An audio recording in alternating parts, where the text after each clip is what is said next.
السلام عليكم. كيفكم؟ إن شاء الله تكونوا بخير.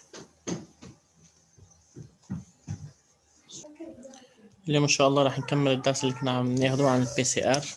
إن البي سي ار هي رياكشن دي بوليميرايزاسيون أون شان.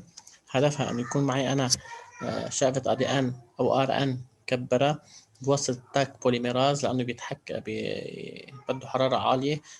في عنا 3 مراحل بالبوليميرايزاسيون، وفي عنا نعمل كذا سيكل.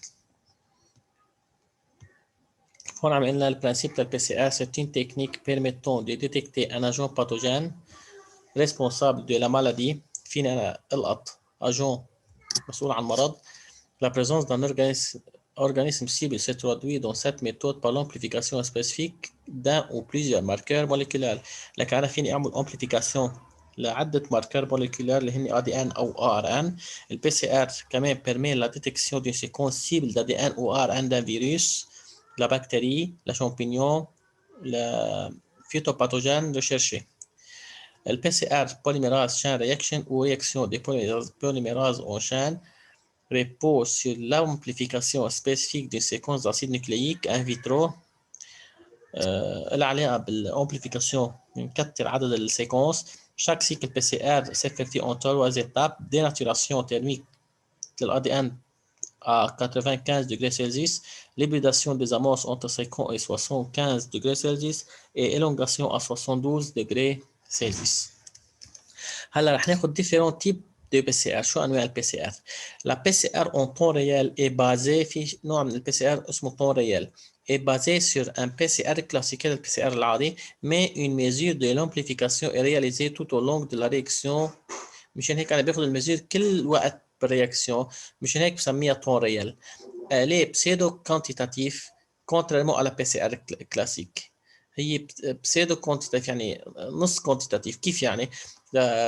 le PCR en temps réel permet de travailler à partir d'ARN qui est rétro-transcrit par une transcriptase inverse en ADN complémentaire ADN-C. لكن أنا بيكون عندي أنا ARN بدي أحوله إلى ADN أول شيء بالترانسكريبتاز انفيرس، بحوله ل ADN-C. سي dernier est utilisé pour réaliser un PCR، وهذا ال ADN-C بستخدمه لحتى أعمل البي سي ار.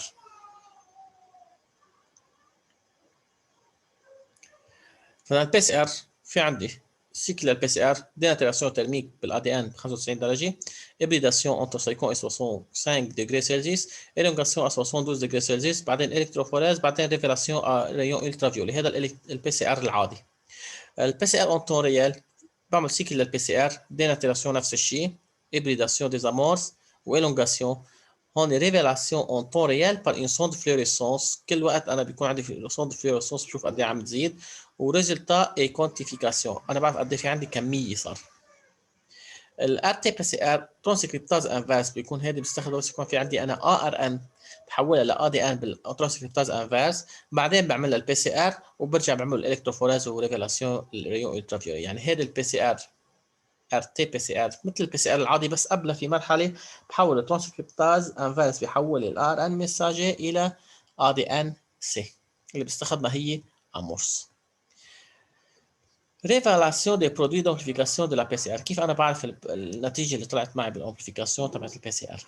La révélation est réalisée par électrophorèse sur gel d'agarose ou acrylamide حسب طول الامورس اللي معي. يا بستخدم الجل داجاروز او بستخدم الجل دي بولي اكريلاميد او اكريلاميد يعني.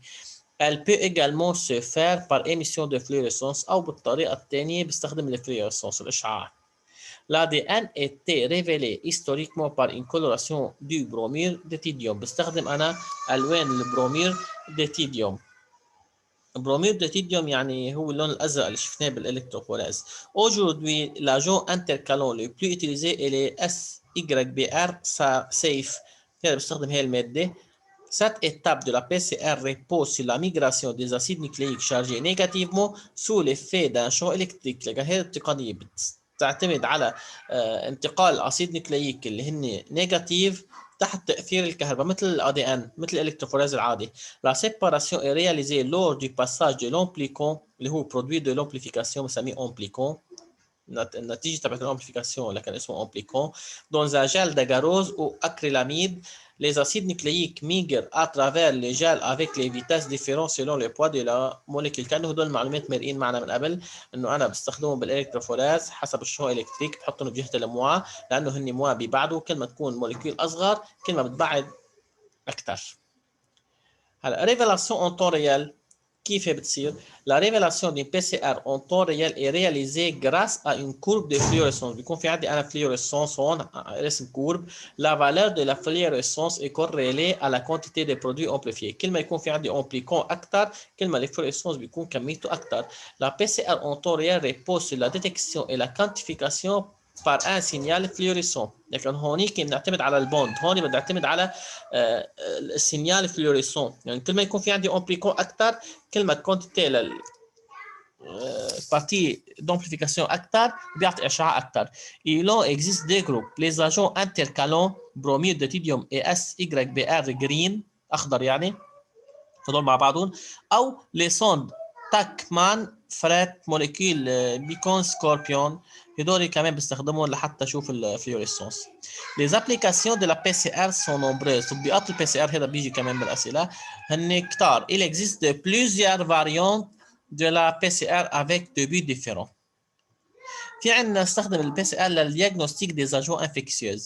فيني انا اشوف البي سي ار لحتى اكشف الهيباتيت بي وسي ودي.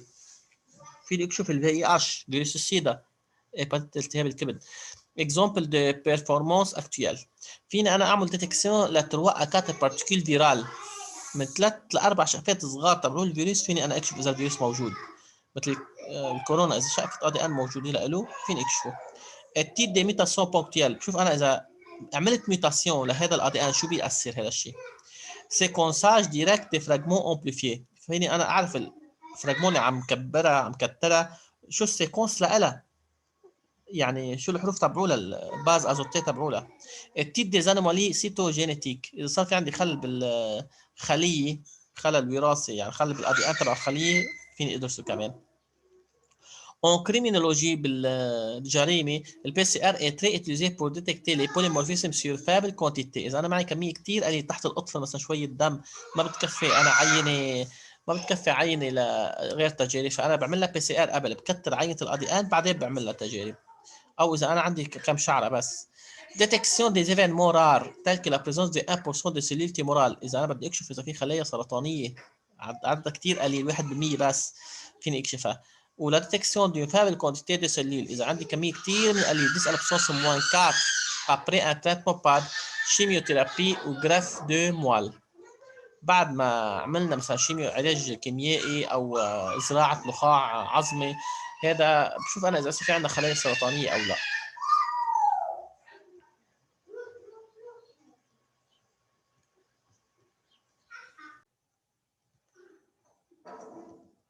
طيب هلا الابليكاسيون كوانتيتاتيف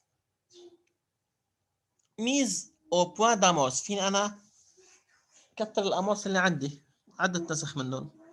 ديتكسيون دو ميتاسيون بونكتويل اللي حكينا عنها. عندنا الدوزاج او جي ام يعني اورجانيزم جينيتيك مو موديفي، بشوف انا اذا الجسم معدل وراثيا او لا، لانه المعدل الوراثيا في بقلبه بيكون شقفه ادي ان غريبه عنه، بشوف انا اذا هذا الجسم بيحتوي على الادي ان الغريب او لا. كونتيفيكاسيون فينا نعمل قد ايه كونتيتي للادي ان. Détection spécifique et sensible des pathogènes d'intérêt vétérinaire, quantification de la charge bactérienne, virale ou parasitaire. يعني أنا فيني أشوف إذا في عندي فيروس أو بكتيريا أو بارازيت. طيب. Application de la PCR. تطبيقات ال PCR. Le PCR est notamment utile quand on dispose de matériel génétique en faible quantité ou en mauvais état. لكن ال PCR هي ضرورية وقت يكون أنا عندي كمية كتير قليلة أو كمية منا منيحة من ال ADN. عندي عدة تطبيقات. كلوناج الى سيكونساج جينيتيك، بطلت انه عم يتكرروا، يعني انا بنسخ وبعمل سيكونس للشقفه اللي معي اياها. دياجنوستيك دي مالادي جينيتيك مثل التيومر، سرطان، امراض ثانيه. ديتكسيون دي ميتاسيون اذا صار في عندي خلل، سبستيوشن او انسرسيون او ديليسيون. دوزاج بروتيك قد في عندي بروتين. ديتكسيون الاو جي ام، يعني اذا ملاحظين هدول بيلخصوا كل اللي فوق الابليكاسيون. détection des organismes génétiquement modifiés. identification d'individus. إذا أنا بدي أشوف هالكائن شو. détermination de filiation من أي فصيلة جاي، مثلا هدول جايين من قارة أفريقيا، وهدول جايين من قارة آسيا، وهدول جايين من قارة مدري من وين. لا ميتاجيناز ديريجي يعني الميوتاسيون اللي أنا مسببها، شوف شو تأثيرها على ديزامورس ميتي. لي ماركاج دا دي ان نوتامون بور لا ريشيرش فوندامونتال. فيني استخدم انا الماركاج للأ دي ان، بعلم الأ دي ان هذا لحتى اشوف وين موقعه بالجين، واتي دي فوسيل، ودراسة المتحجرات. هلا إذا قصته هيك فيك تفوتوا على الموقع. هلا مبدئيا هيك الدرس بيكون خلص. المرة الجاية بدنا نحكي عن الصوند. الدروس الصعبة راحت، يعني ضل هيك دروس هينة. والإبريداسيون، الماركاج أنواعها.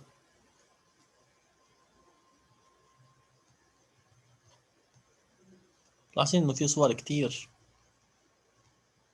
ضل في عنا 20 صفحة بس. بعدين عن الميوتاسيون شو أنواعها، البوليمورفيزم، متى جينيز اللي هلا عم نحكي عنها بار بي سي ار، يعني بعمل ميوتاسيون قصد لحتى أشوف. والترونجينيز. وبس. للصفحة 54 نحن عنا. نحن وصلنا بالصفحة 34، يعني في عنا 20 صفحة.